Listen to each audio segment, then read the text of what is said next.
ballot must be counted. And that's what we're going to see going through now. And that's how it should be. Democracy is sometimes messy. It sometimes requires a little patience as well.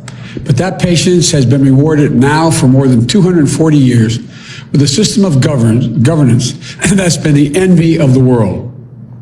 And we continue to feel, Senator and I, we continue to feel very good about where things stand.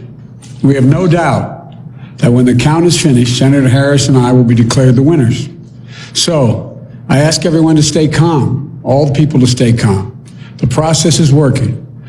The count is being completed, and we'll know very soon.